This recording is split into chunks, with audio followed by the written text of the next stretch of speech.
이환의 세상은 향기로 기억되었다. 서울의 중심. 최고급 부티크와 갤러리들이 즐비한 청담동의 한 빌딩 최상층에 위치한 그의 조향 스튜디오, 아틀리에 환원 수백. 수천 개의 향기 분자들이 만들어내는 침묵의 교향곡이 연주되는 공간이었다. 그는 눈을 감고도 베르가못의 톡 쏘는 상쾌함과 파촐리의 흙내음 섞인 묵직함을 구분해냈고, 스쳐 지나가는 사람의 향수만으로 그 사람의 취향과 성격, 심지어는 감춰진 기억의 편린까지 읽어낼 수 있었다. 하지만 그는 매일 아침 거울 속에 비친 자신의 얼굴은 알아보지 못했다. 안면인식장의 피로소팡노시아. 10년 전 그의 아버지를 앗아간 끔찍한 교통사고가 그에게 남긴 지울 수 없는 상흔이었다. 그날 이후 그의 눈에 비친 세상은 정교하게 만들어졌지만 표정만 지워진 마네킹들의 전시회장과 같았다. 그는 사람들의 얼굴을 인식하지 못했다. 아들의 얼굴을 알아보지 못하고 슬퍼하던 어머니의 얼굴도, 오랜 친구의 반가운 표정도 그에게는 그저 의미 없는 살덩거리의 조합일 뿐이었다.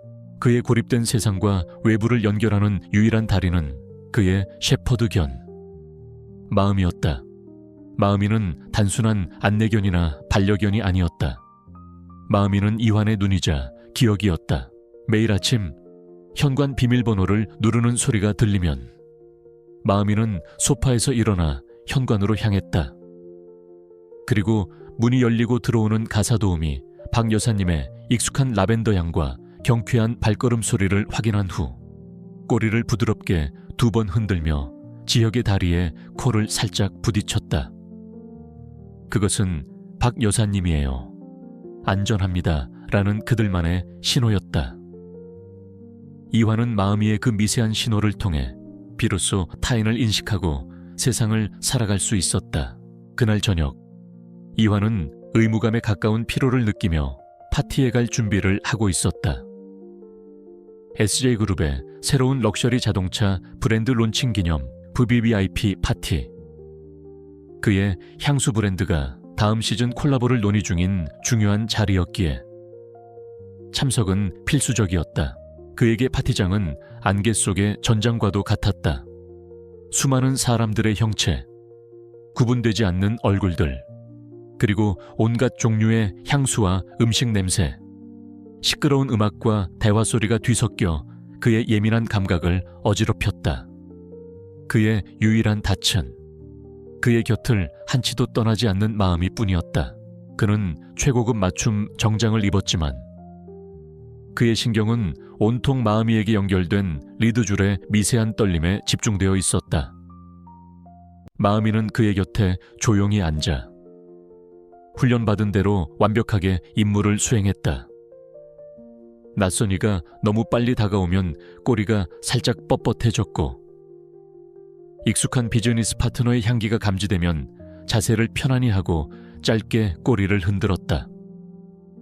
이환은 마음이가 보내오는 완벽한 신호를 통해 얼굴 없는 유령들의 바다를 능숙하게 항해하는 선장처럼 보였다. 이환 대표님, 잠시 이쪽으로. 파티 주최자가 다가와 그를 한쪽으로 이끌었다.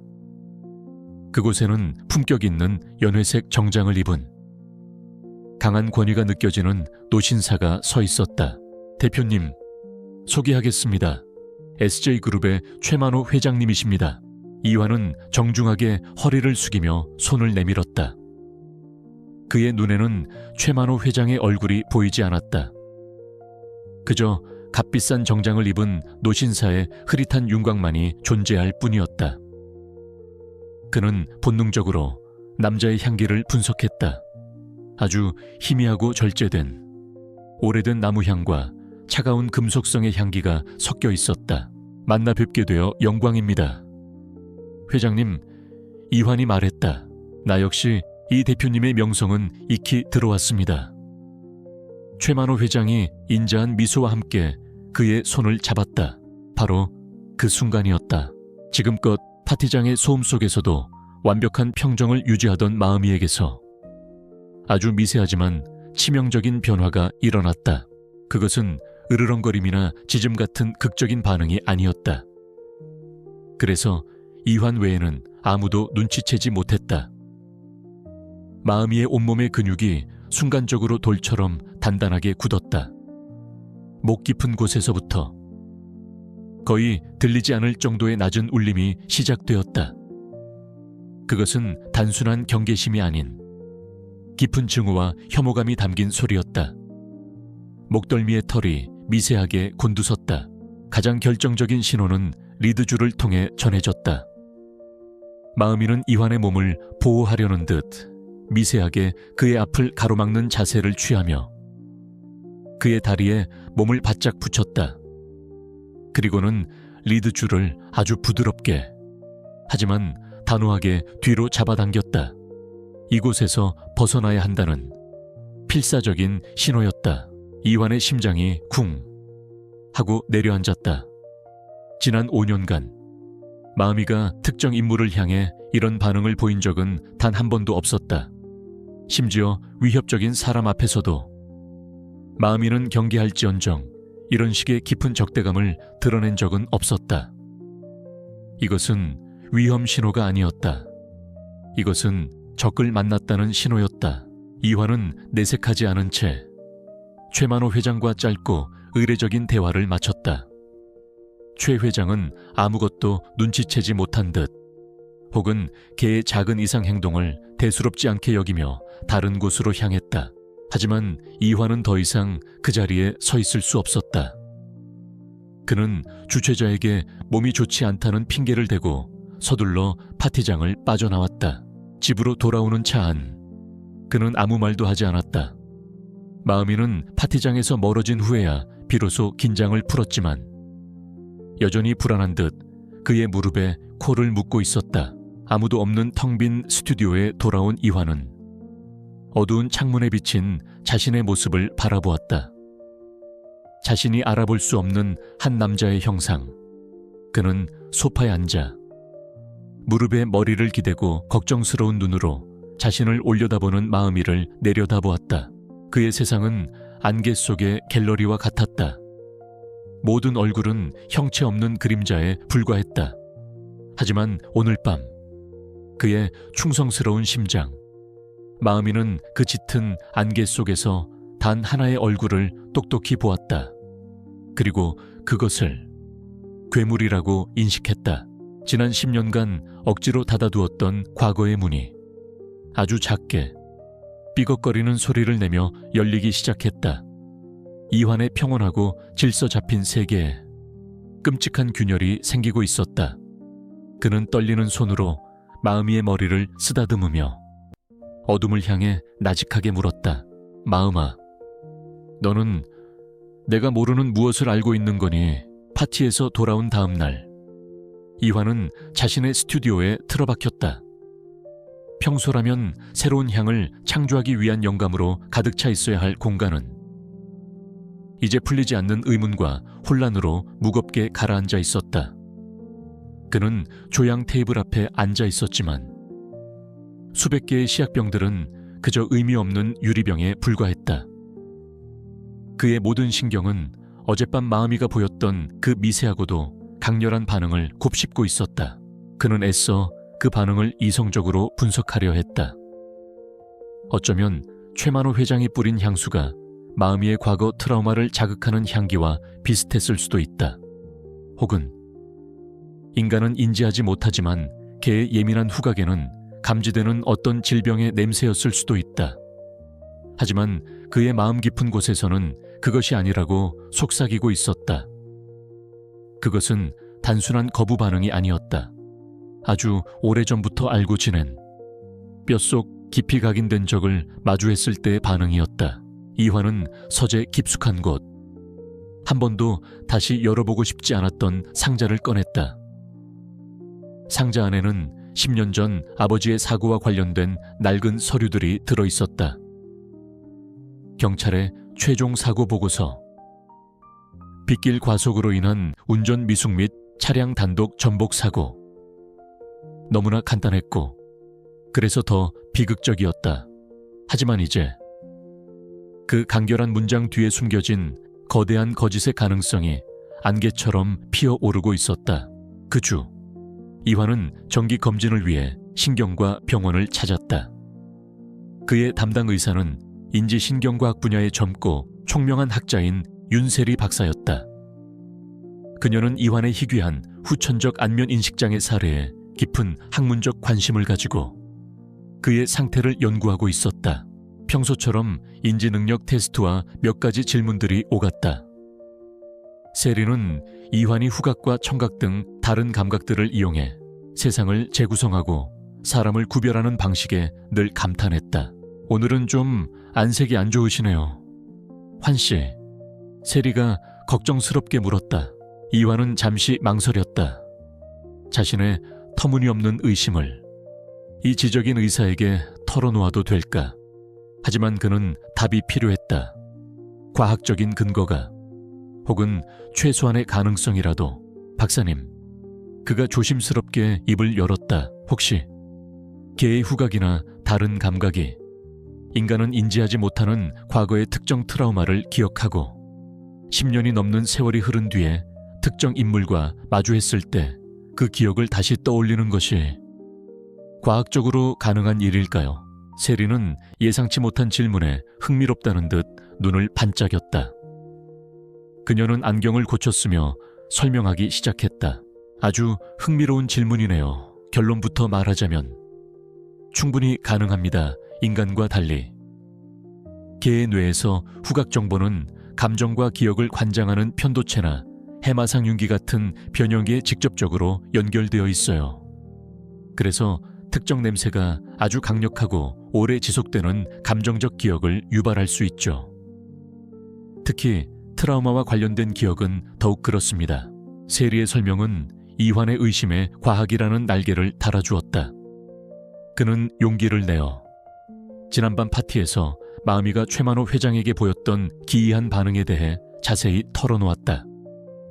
그는 세리가 자신을 비웃거나 감정적인 착각으로 치부할 것이라 예상했다. 하지만 그녀의 반응은 정반대였다. 놀라운 일화네요, 환씨. 그녀는 진지한 표정으로 말했다. 물론 그것을 법적인 증거라고 할 수는 없겠죠. 하지만 하나의 가설로서는 굉장히 설득력이 있습니다. 마음이는 얼굴을 기억하는 게 아니에요. 그 사람의 채취, 걸음걸이, 목소리의 주파수, 심지어는 그 사람이 풍기는 감정의 페로몬까지, 그 모든 것들이 합쳐진 복합적인 시그니처를 인식하고 그것을 10년 전의 트라우마 기억과 연결시켰을 가능성이 있는 거죠. 그 대화는 이환의 결심을 굳히게 만들었다. 그는 이제 가설을 실험으로 증명해야 했다. 마음의 언어를, 그 침묵의 세계를 해독해야만 했다. 그날부터 그의 스튜디오에서는 기묘한 역훈련이 시작되었다. 그것은 마음이에게 새로운 것을 가르치는 훈련이 아니었다. 마음이가 이미 알고 있는 미세한 신호들을 이환 자신이 배우고 해독하는 훈련이었다. 그는 친숙한 인물들을 스튜디오로 초대했다. 박 여사님이 들어왔을 때 마음이는 꼬리를 부드럽게 2번 흔들고 안도의 한숨을 내쉬었다. 택배 기사가 왔을 때는 꼬리는 움직이지 않았지만 귀가 살짝 앞으로 쏠렸다. 중립적인 경계 신호였다. 비즈니스 파트너가 방문했을 때는 예의상 꼬리를 딱 한 번 흔들었다.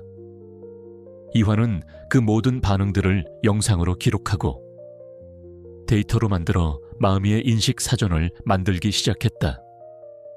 그는 자신이 지난 5년간 마음이의 언어를 일상 회화 수준으로만 이해해 왔다는 것을 깨달았다. 이제는 학문적으로 접근해야 할 때였다. 이환이 자신의 내면과 마음이의 세계에 몰두하는 동안 외부 세계도 조용히 움직이고 있었다. 최만호 회장은 비서에게서 이환과의 향수 브랜드 콜라보 진행 상황을 보고받았다. 아, 그 젊은 조향사 아주 재능이 있더군. 최 회장은 무심하게 말했다. 개를 데리고 다니는 게 좀 특이했지만 말이야. 그는 특별한 의심 없이 새로운 파트너에 대한 관례적인 뒷조사를 비서에게 지시했다. 거대한 악인은 아직 이환의 존재를 인식하지 못했지만 그를 향한 감시의 눈길은 그렇게 조용히 시작되고 있었다. 이환의 실험에는 결정적인 요소 하나가 빠져 있었다. 바로 사고 당시와 관련된 냄새였다. 그는 10년간 열어보지 않았던 아버지의 유품이 담긴 상자를 열었다. 상자 안에는 낡은 옷가지와 책 몇 권이 들어있었다. 그리고 가장 안쪽에서 그는 거의 비어있는 낡은 애프터쉐이브 병 하나를 발견했다. 아버지의 향기, 희미했지만 그의 기억 속에 영원히 각인된 냄새였다. 그는 떨리는 손으로 아주 소량을 1000조각에 묻혔다. 그리고 조심스럽게 그것을 마음이에게 내밀었다. 마음이의 반응은 즉각적이고도 심오했다. 그것은 최만호 회장 앞에서 보였던 공격적인 반응이 아니었다. 깊고 슬픈 인식의 반응이었다. 마음이는 부드럽게 낑낑거리며 천을 핥았다. 그리고는 이환을 올려다보았다. 그 눈빛에는 짙은 그리움과 슬픔이 담겨 있었다. 이환은 모든 것을 이해했다. 이 향기는 가족의 향기이자 상실의 향기, 그리고 그 이전에 행복했던 시간을 상징하는 냄새였다. 그는 이제 슬픔과 과거를 나타내는 기준점을 찾았다. 그리고 최만호 회장의 향기는 위험과 적을 나타내는 기준점이었다. 그는 자신의 새로운 사전에 2개의 가장 중요한 단어를 기록했다. 그의 손에는 이제 과거의 기억을 해독할 수 있는 2개의 열쇠가 쥐어져 있었다. 그는 이제 이 열쇠들을 가지고 친구의 심장과 코가 이끄는 대로 자신의 가장 깊은 트라우마 속으로 걸어 들어갈 준비가 되어 있었다. 마음이가 보였던 그날 밤의 반응은 이환의 삶에 던져진 돌멩이와 같았다. 평온했던 수면 위로 의심과 혼란의 파문이 걷잡을 수 없이 퍼져나갔다. 그는 자신의 조향 스튜디오에 틀어박혀 아버지의 낡은 애프터쉐이브 향과 최만호 회장의 향기가 담긴 시향지를 번갈아 맡으며 마음이의 반응 사전을 채워나갔다.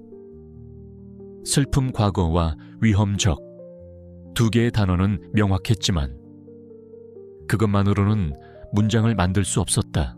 그에게는 맥락이 필요했다. 과거의 기억이 유령처럼 떠도는 실제 공간, 10년 전에 모든 비극이 시작되었던 바로 그 장소, 그곳에서 마음이가 어떻게 반응하는지를 확인해야만 했다. 하지만 그곳은 그가 지난 10년간 의식적으로 외면하고 봉인해 두었던 트라우마의 근원이었다. 그는 윤세리 박사를 찾아갔다. 그녀라면 자신의 이 비이성적인 계획을 이해해줄 유일한 사람일 것 같았다. 사고 현장에 다시 가보시겠다고요. 세리는 그의 말을 듣고 걱정스러운 눈빛을 보냈다. 환 씨에게는 굉장히 힘든 일이 될 수 있어요. 잊고 있던 트라우마를 다시 자극해서 지금의 안정된 생활마저 무너뜨릴 수 있습니다. 알고 있습니다. 이환의 목소리는 낮고 단호했다. 하지만 가야만 합니다. 마음이의 사전은 아직 단어 2개뿐이에요. 문장을 만들려면 그 단어들이 사용되었던 진짜 세상이 필요합니다. 그의 눈에 서린 결연한 의지를 본 세리는 의사로서의 우려 대신 인간으로서의 연민과 동료로서의 지지를 보내기로 결심했다. 알겠어요. 하지만 조건이 있어요. 저도 함께 갈게요. 의사로서가 아니라 환 씨의 친구이자 이 미스터리를 함께 푸는 파트너로서요. 이완은 놀란 눈으로 그녀를 바라보았다. 그는 늘 혼자였다. 타인의 동정이나 도움을 거부하며 스스로를 고립시켜왔다. 하지만 지금 그의 외로운 싸움에 손을 내밀어주는 그녀의 존재가 어둡고 차가운 그의 마음에 작은 온기를 불어넣는 것 같았다. 그는 아주 잠시 망설이다가 작게 고개를 끄덕였다. 주말 아침 그들은 세리의 차를 타고 사고 현장에 있는 강원도의 산길로 향했다. 날씨는 쾌청했지만 차 안의 공기는 무겁게 가라앉아 있었다. 이환은 창밖으로 빠르게 스쳐 지나가는 풍경을 보며 말이 없었다.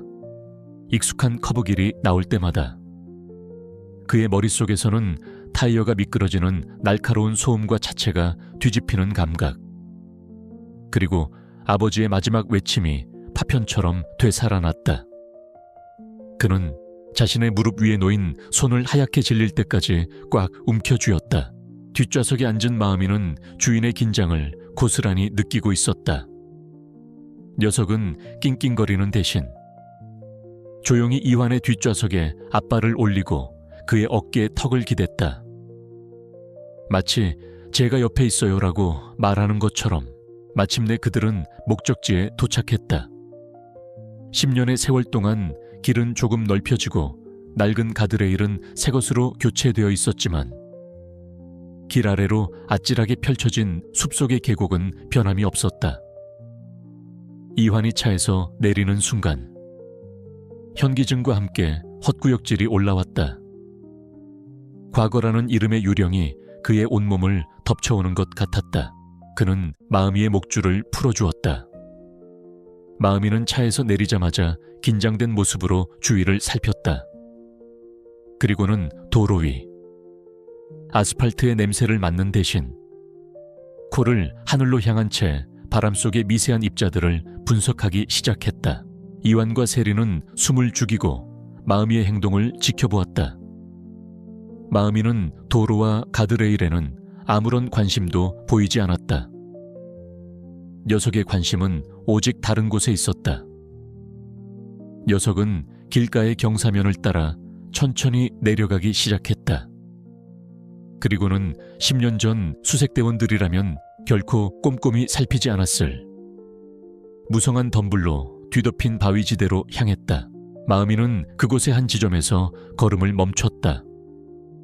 바위들 사이에 깊게 팬 좁은 틈새 근처였다. 녀석은 그곳의 냄새를 집중적으로 맡더니 이내 부드럽게 낑낑거리며 앞발로 땅을 긁기 시작했다. 그리고는 기대에 찬 눈으로 이환을 돌아보았다. 그것은 여기에요. 냄새가 여기서 나요라는 명확한 신호였다.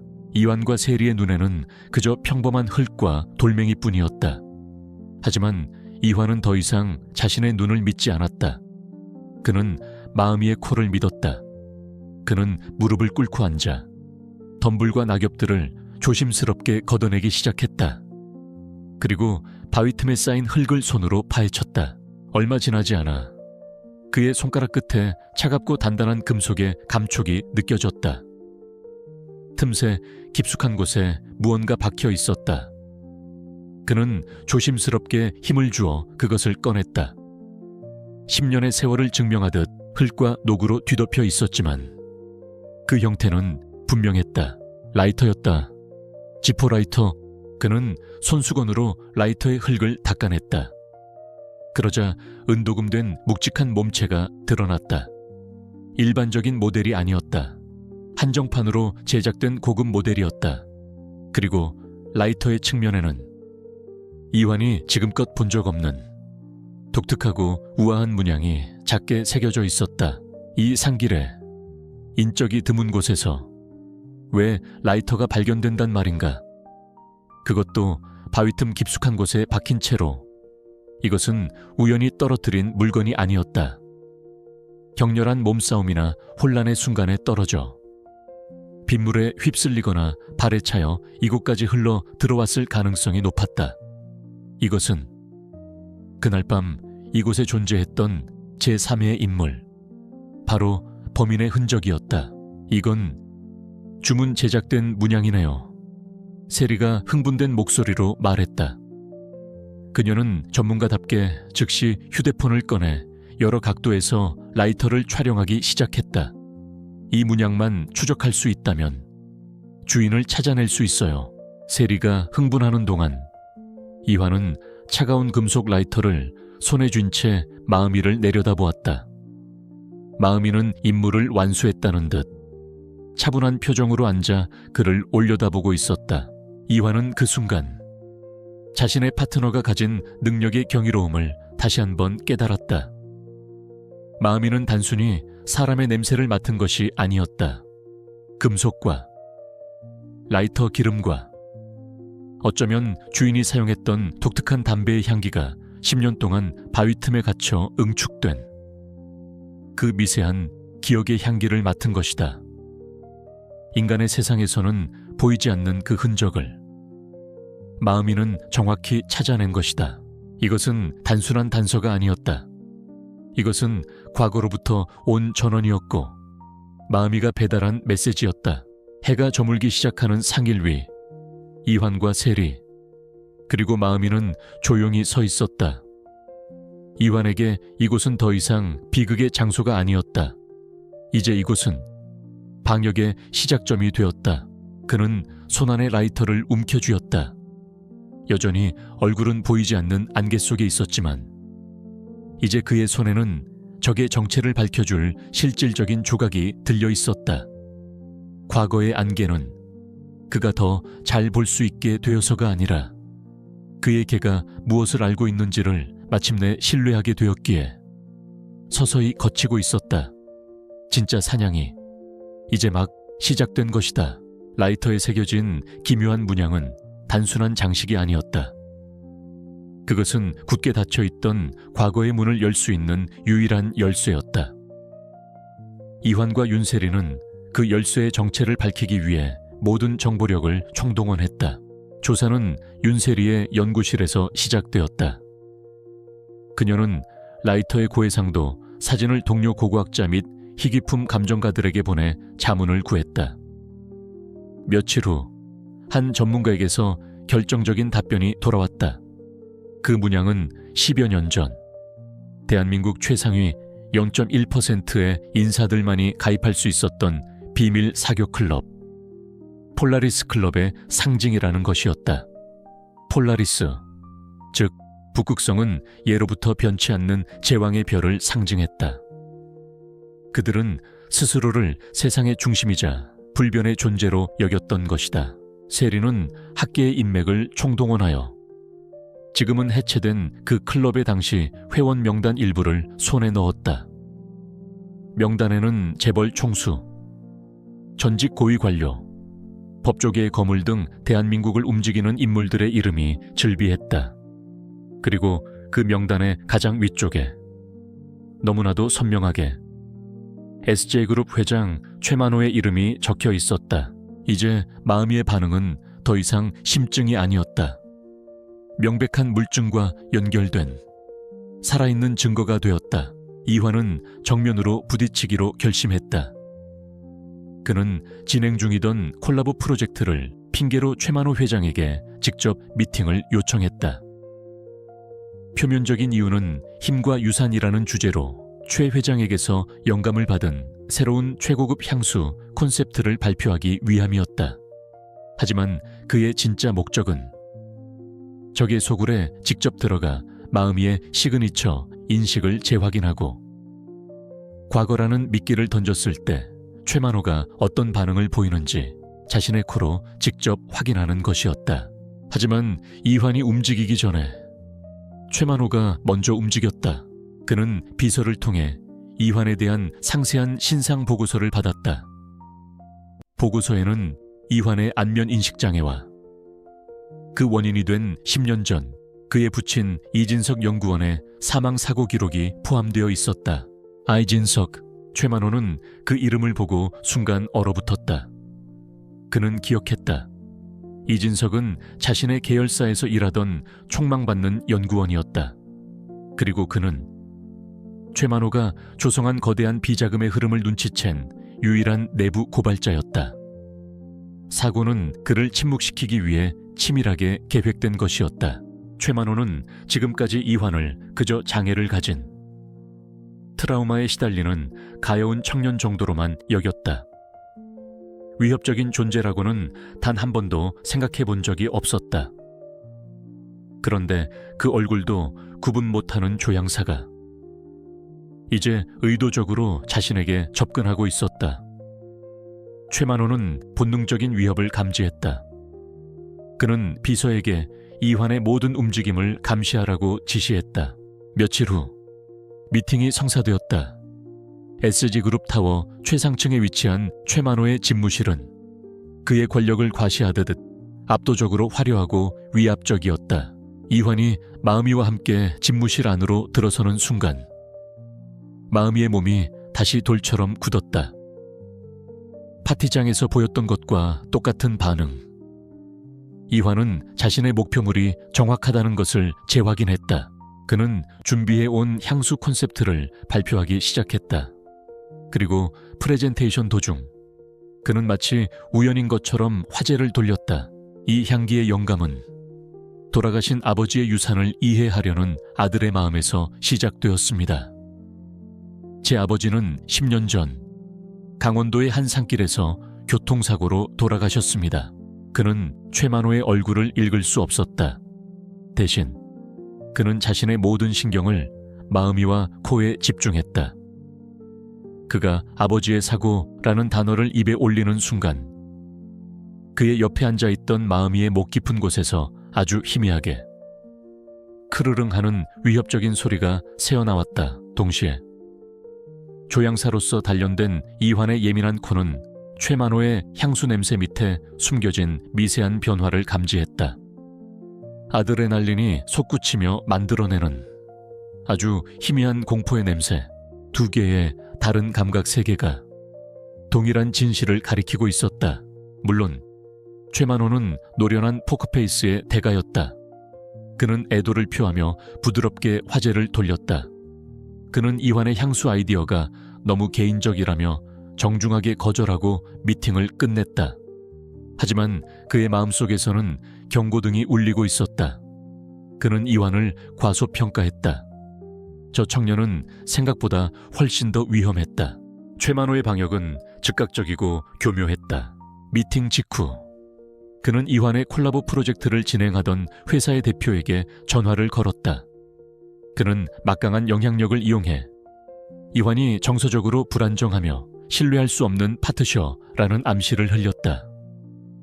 그와 파트너십을 맺는 것은 브랜드 이미지에 큰 위험이 될 것이라고. 며칠 뒤 이환은 전화 한 통을 받았다.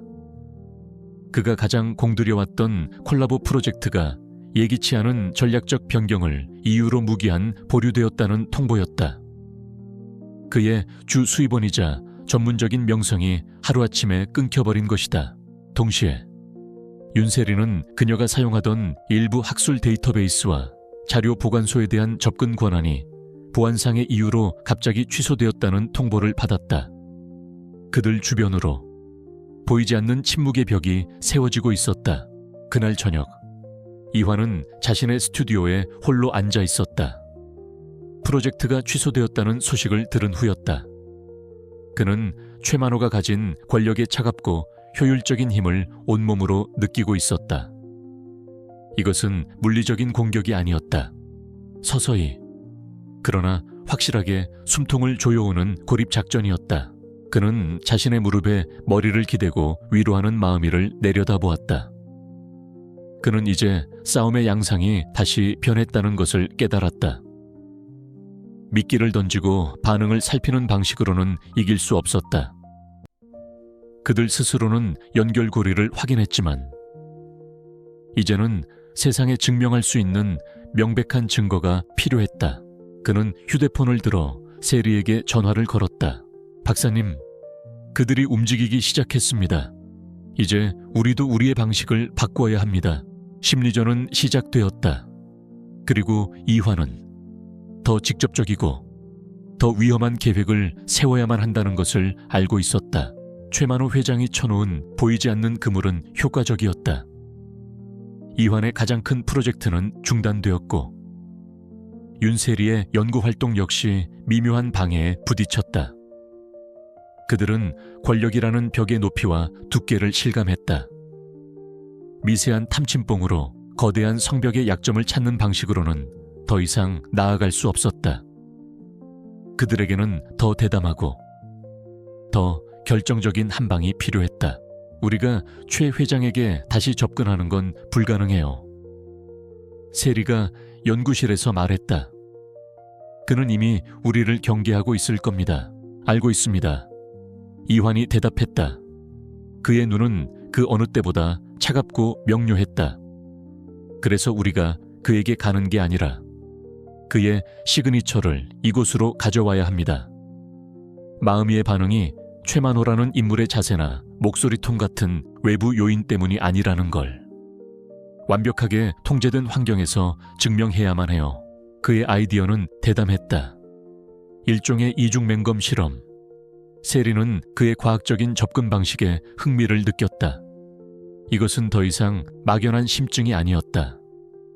마음이의 특별한 능력을 데이터로 증명하고 이환의 가설을 뒷받침할 수 있는 결정적인 기회였다. 문제는 어떻게 철저한 경호 속에 사는 최만호 회장의 개인적인 향취를 채취할 것인가였다. 이번에도 움직인 것은 강소연. 아니, 이제는 이환과 공동의 목표를 가진 동지 윤세리였다. 그녀는 기자 시절에 정보망을 가동했다.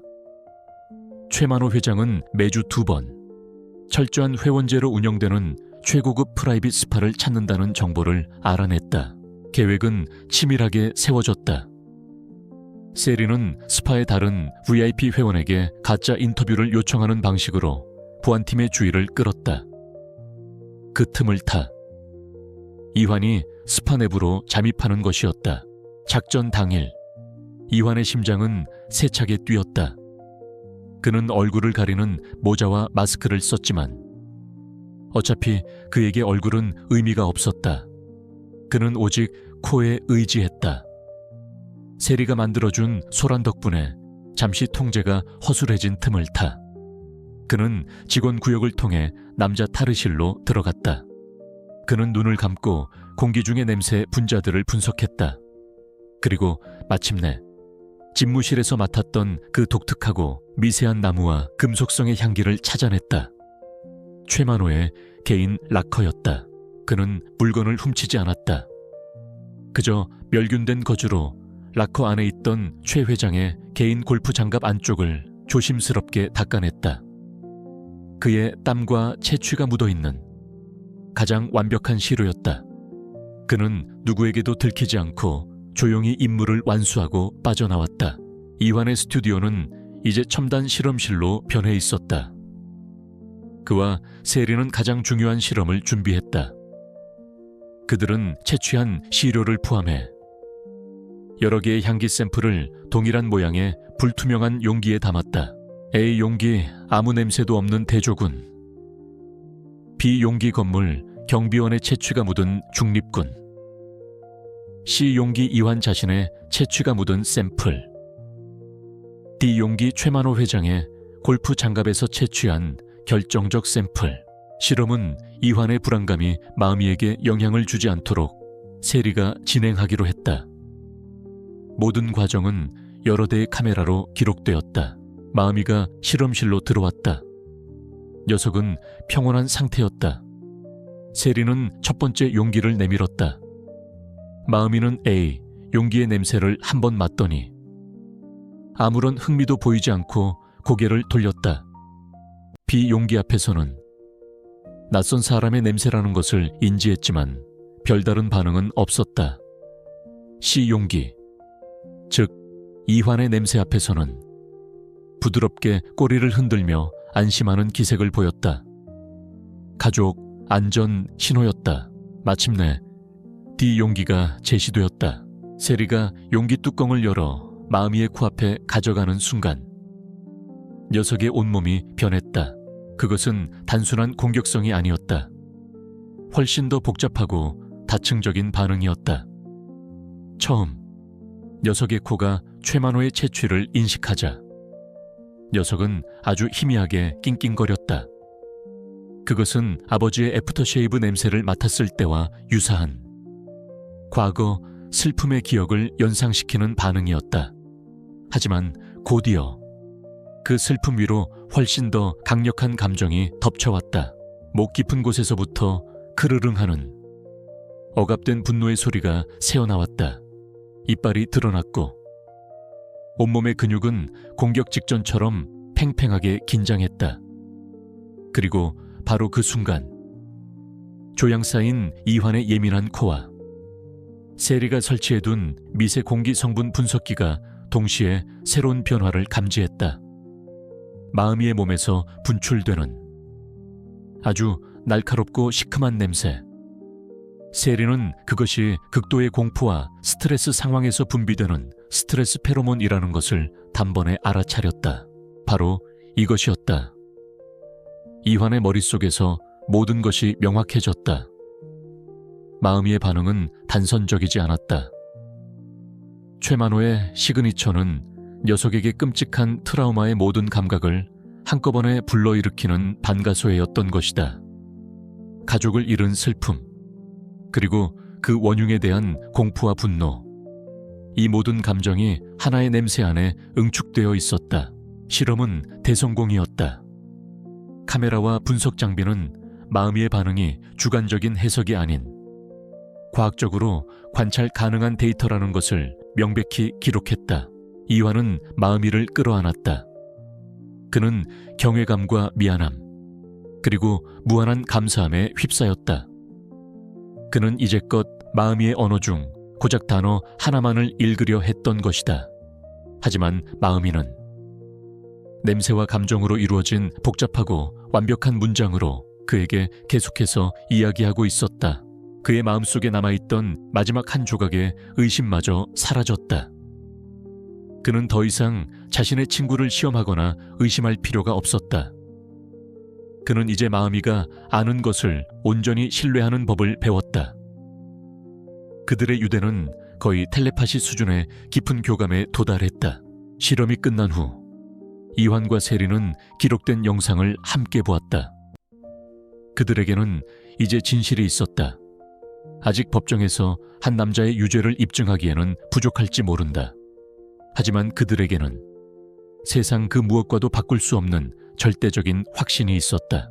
이환은 이제 자신을 위한 증명을 넘어 세상을 향한 증명을 시작해야 한다는 것을 알았다. 그는 게이의 내면으로 들어갔다. 그리고 그곳에서 모든 것을 해결할 열쇠를 찾아냈다. USB 안에 담긴 증거는 강력했지만 결정적인 한 방이 되기에는 부족했다. 윤세리가 초빙한 양심적인 전직검사 출신 변호사는 냉정하게 현실을 지적했다.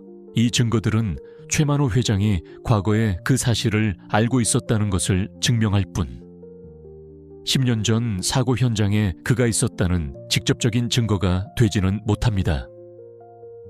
그는 분명 아버지가 한 일이고 자신은 몰랐다고 발뺌할 겁니다. 이 정도로는 10년이나 지난 사건의 재수사를 개시하게 만들기 어렵습니다.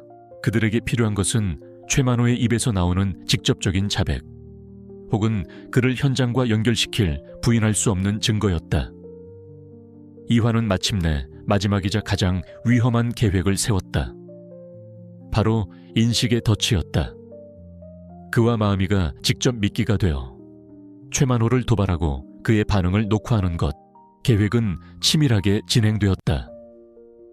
강소연은 언론계의 인맥을 이용해 SJ그룹과 이환의 향수회사 간의 콜라보가 재개될 것이며 최종 비공개 계약식이 SJ타워에서 열릴 것이라는 거짓 정보를 경쟁 언론사에 흘렸다. 이것은 이환이 최만호를 다시 만날 수 있는 가장 자연스러운 명분을 만들어 주었다. 세리는 이환의 법률 자문 자격으로 동행하며 미팅 장소를 거대한 이사회 회의실이 아닌 외부 소음이 차단된 작고 아늑한 VIP 접견실로 유도했다. 그들이 진짜 원하는 것은 대화가 아닌 고립된 공간에서의 심리적 압박이었기 때문이다. 이환은 최첨단 위장 녹화 장비를 착용했다. 정장 재킷에 단추로 위장한 초소형 카메라, 펜 안에 내장된 고성능 마이크. 세리는 근처에 주차된 밴 안에서 모든 상황을 실시간으로 모니터링하기로 했다. 결전의 날, 이환은 마음이와 함께 위압적인 SJ타워의 로비로 들어섰다. 그의 심장은 세차게 뛰었지만 표정은 호수처럼 고요했다. 그는 자신의 인생을 파괴한 남자를 만나러 가는 길이었다. 심지어 그 남자의 얼굴조차 알아볼 수 없는 채로 VIP 접견실에는 최만호 회장이 먼저 와 있었다. 그는 갑작스러운 미팅에 다소 짜증이 난 듯한 표정이었지만 이 성가신 사업 관계를 완전히 끝내기 위해 자리에 응한 참이었다. 미팅이 시작되었다. 이화는 향수 계약에 대한 이야기를 먼저 꺼냈지만 그것은 모두 서론에 불과했다. 그의 곁에 앉은 마음이의 몸이 즉시 뻣뻣하게 굳었다. 이화는 리드주를 통해 전해져 오는 익숙한 긴장감을 느끼며 때가 왔음을 직감했다. 그는 대화의 방향을 틀었다.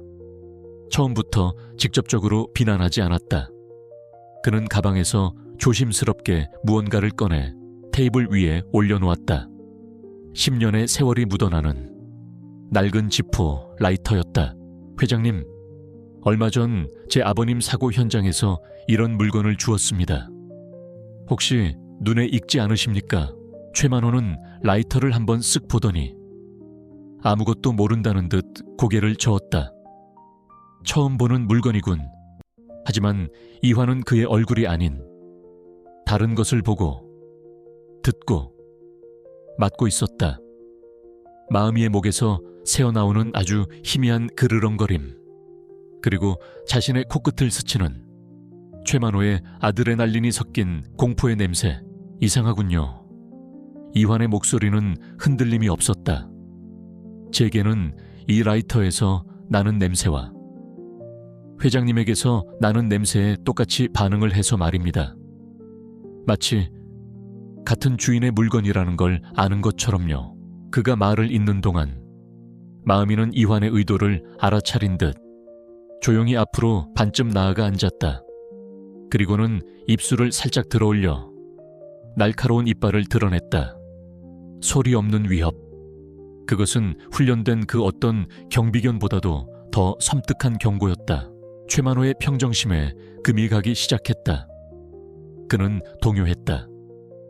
얼굴도 알아보지 못하는 이 젊은 놈이 어떻게 이렇게까지 정확하게 자신을 찔러오는가. 그리고 저 개는 어떻게 모든 것을 알고 있다는 듯이 자신을 노려보는가. 헛소리. 어디서 개 한 마리를 데리고 와서 수작을 부려 그가 버럭 소리쳤다. 이화는 마음이 점점 더 거세지는 공격성에 의지하여 더욱 깊숙이 파고들었다. 그날 밤 제 아버지는 회장님의 비자금에 대해 알고 계셨죠. 그래서 침묵시키셔야 했던 겁니까? 폴라리스 클럽의 다른 멤버들처럼 말입니다. 폴라리스 클럽. 결정적인 단어가 나오자 최만호의 눈이 크게 흔들렸다. 동시에 마음의 그르렁거림은 더욱 커졌고 등털이 완전히 곤두섰다. 마치 주인의 모든 고발이 진실이라고 증언하는 것 같았다. 이화는 마지막 일격을 날렸다. 그는 경찰 보고서에서 읽었던 오직 범인만이 알 수 있는 세부 사항을 입에 올렸다. 차가 굴러떨어진 후에도 아버지는 살아계셨습니다. 호흡이 있었죠. 당신은 그걸 확인하고도 그냥 돌아섰습니다. 그렇죠. 그 구체적인 묘사와 마치 모든 것을 꿰뚫어 보는 듯한 개의 섬뜩한 시선이 마침내 최만호의 마지막 방어선을 무너뜨렸다. 그는 이성을 잃고 자리에서 벌떡 일어났다. 그는 떨리는 손으로 이환을 가리키며 절규했다. 네가 그걸 어떻게 알아? 그 자리에 있지도 않았던 네가 완벽한 자백이었다. 자신이 그 자리에 있었다는 것을 스스로 인정한 것이다. 벤 안에서 모든 것을 지켜보던 세리의 입에서 나직한 탄성이 터져 나왔다. 모든 것이 녹화되고 있었다. 필요한 것을 모두 얻은 이환의 눈빛이 변했다. 그는 조용히 자리에서 일어섰다. 저는 몰랐지만 제 친구는 모든 것을 보고 냄새 맡고 알고 있었습니다. 그가 마음이와 함께 돌아서려 할 때 자신이 무슨 짓을 했는지 깨달은 최만호가 분노와 공포에 질린 얼굴로 그를 막으려 했다. 하지만 이미 늦었다. 접견실 문이 열리고 세리의 연락을 받은 보안 요원들이 들이닥쳤다. 이환은 마음이와 함께 한때 절대 권력자였지만 이제는 자신이 만든 화려한 감옥에 갇혀버린 최만호 회장을 뒤로하고 조용히 복도를 걸어 나왔다. 얼굴을 알아보지 못하는 한 남자가 오직 자신의 가장 충실한 친구의 세계에 의지해 설치한 인식의 그 덫은 완벽하게 작동했다. 최만호 회장의 자백이 담긴 영상은 대한민국을 뒤흔든 핵폭탄이었다. 윤세리와 그녀의 변호인단이 제출한 녹화 파일과 증거물 지포라이터를 바탕으로 경찰과 검찰은 10년 전에 이진석 연구원 사망 사건에 대한 전면 재수사에 착수했다.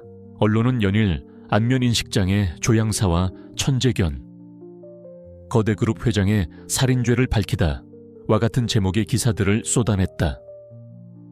인식의 덫은 전국적인 유행어가 되었고 이환과 마음이의 이야기는 한 편의 드라마처럼 대중의 마음을 사로잡았다. 최만호의 몰락은 신속했다. 그의 자백과 명백한 물증 앞에서 그의 법률팀도 속수무책이었다. 과거의 비자금 내역과 아버지 이진석을 협박했던 정황까지 속속들이 드러났다. 마침내 대한민국을 호령하던 거인 최만호 회장은 살인 및 살인교사 혐의로 무기징역을 선고받았다. 이환은 자신의 스튜디오에서 TV를 통해 최종 판결 소식을 들었다. 그의 표정에는 복수의 희열이나 통쾌함은 없었다. 대신 평생 자신을 짓눌러 왔던 거대한 무게가 마침내 사라진 듯한 깊고도 무거운 해방감이 자리하고 있었다. 그는 평화롭게 잠들어 있는 마음이를 내려다보았다. 이 승리는 온전히 그들 두 사람의 것이었다. 몇 달 후 세상의 소란이 잠잠해졌을 때 이환은 세리와 마음이와 함께 아버지의 묘소를 찾았다. 10년 만의 방문이었다. 그곳의 공기는 더 이상 슬픔과 원망으로 무겁지 않았다. 그는 묘비 앞에 국화꽃 한 다발을 내려놓았다. 그는 아버지의 얼굴을 기억해내려 애쓰지 않았다. 그저 마음속으로 조용히 대화했다. 아버지, 이제 편히 쉬세요. 저는 괜찮습니다. 더 이상 안개 속을 헤매지 않아도 괜찮게 되었어요. 그의 곁에 앉은 마음이가 그의 다리에 조용히 머리를 기댔다. 세리는 조금 떨어진 곳에서 그의 어깨를 감싸 안아주었다. 그녀는 그의 진실을 찾아주었고 그 과정에서 그가 다시 세상과 연결될 수 있는 다리가 되어주었다. 그들의 사랑은 그렇게 상처와 치유의 과정 속에서 조용히 깊어지고 있었다. 이환의 삶은 변했다. 가장 큰 변화는 그의 스튜디오에서 일어났다. 그는 더 이상 상실과 고독의 향기를 만들지 않았다. 그는 희망과 연결, 그리고 신뢰에 대한 새로운 향수를 만들기 시작했다. 그는 자신의 첫 번째 오리지널 향수 라인에 마음이라는 이름을 붙였다. 어느 햇살 좋은 오후였다. 그는 자신의 조향 테이블 앞에 앉아 마지막 조향 작업을 하고 있었다. 이제는 코끝에 희끗희끗한 털이 자라난 늙은 마음이가 그의 발치에 편안하게 엎드려 있었다. 이완은 작업을 멈추고 친구의 곁에 무릎을 꿇고 앉았다. 그는 마음이의 지혜롭고 충성스러운 눈을 깊이 들여다보았다. 지난 10년간 그는 자신이 볼 수 없는 살인자의 얼굴에 집착해왔다. 그는 진실이 시각적인 형체 안에 존재한다고 믿었다. 하지만 마음이는 그에게 다른 종류의 진실을 가르쳐 주었다. 냄새와 소리와 흔들림 없는 심장의 박동으로 감지하는 진실. 눈에 보이지 않지만 그 어떤 것보다도 명백한 진실. 그는 부드럽게 마음이의 얼굴 양쪽을 감쌌다. 그의 눈에는 여전히 개의 형체만이 보였지만 그는 이 세상 누구보다도 이 존재를 깊이 알고 있었다. 그는 더 이상 얼굴을 볼 필요가 없었다. 사랑을, 그리고 진실을 인식하기 위해서 네가 나의 눈이고 나의 기억이고 나의 진실이야. 마음아, 그가 나직하게 속삭이자 마음이가 대답하듯 그의 손등을 부드럽게 핥았다. 세월이 흘렀다. 이화는 더 이상 자신의 장애를 삶의 족쇄로 여기지 않았다. 오히려 그것은 그에게 세상을 더 깊이, 더 본질적으로 인식하는 특별한 감각을 선물했다. 그와 세리의 관계는 더욱 단단해졌고 그의 향수 브랜드 마음은 진정성을 인정받아 세계적인 성공을 거두었다. 이야기의 마지막 장면, 이화는 세리와 함께 마음이를 데리고 한적한 공원을 산책하고 있다. 그는 더 이상 사람들 사이에서 불안해하지 않는다. 그는 자신의 가장 친한 친구의 리드줄을 쥔 채 조용한 자신감으로 세상을 거닌다. 그는 여전히 스쳐 지나가는 사람들의 얼굴을 알아보지 못한다. 하지만 그는 따스한 햇살의 감촉을 느끼고 풀과 흙의 냄새를 맡고 그리고 무엇보다 가장 중요한 한 가지 얼굴을 볼 수 있다. 바로 자신의 개의 눈 속에 비친 흔들림 없는 진실의 얼굴은 처음부터 시각적인 형체가 아니었다. 그것은 느낌이었고 냄새였으며 둘만이 아는 끈끈한 유대였다. 그리고 그는 마침내 그것을 보는 법을 배웠다.